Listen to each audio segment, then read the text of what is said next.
Mr. Buiter, finally in this block, I'd like to ask you, because I hope to end on a more optimistic note later, but not yet, how bad is it going to be? I think it's the question we're all asking ourselves. It's what I hear at birthday parties. People are not talking about, their new house. They're talking about how bad is it now? How bad is it going to be? What do you think? How bad is it? Well, how bad is it? There's good news and bad news, right? The bad news is that it's going to get a lot worse before it gets better. The crisis of the real economy hasn't arrived in the Netherlands yet, for instance. It's only just getting here. We're about a year behind the US. The US was just ruled officially by the NBR, so it must be right, to have been in recession since December 2007, which sounds about right from the looks of it.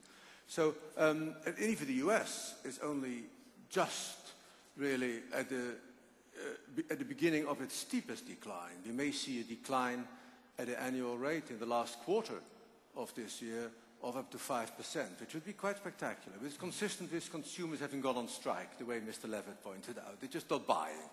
And it is global. Right? We may think that recession rather, is negative growth. And you may say that 7% growth sounds great. But if you come from China and you're used to 12, then 7% growth is not just a recession, it's a depression. Right? And it means social unrest. And this is what China's looking at the moment. If the official figures estimate 8.5, then the truth is going to be somewhere around 6. Right? So I think so it's worldwide.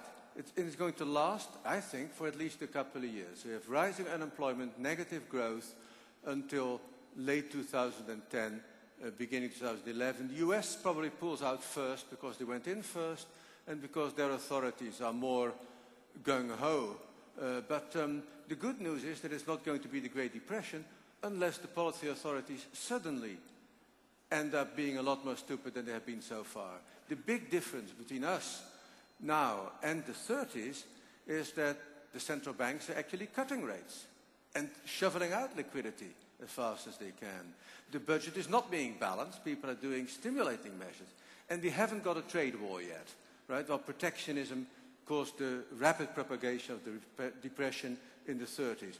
So as long as we continue not to shoot ourselves in the foot too badly, it will just be a nasty and long and deepish recession, but not something cataclysmic like the Great Depression. I'm sorry, Mr. Noda, I can't give you quite what you wanted, but I did my best.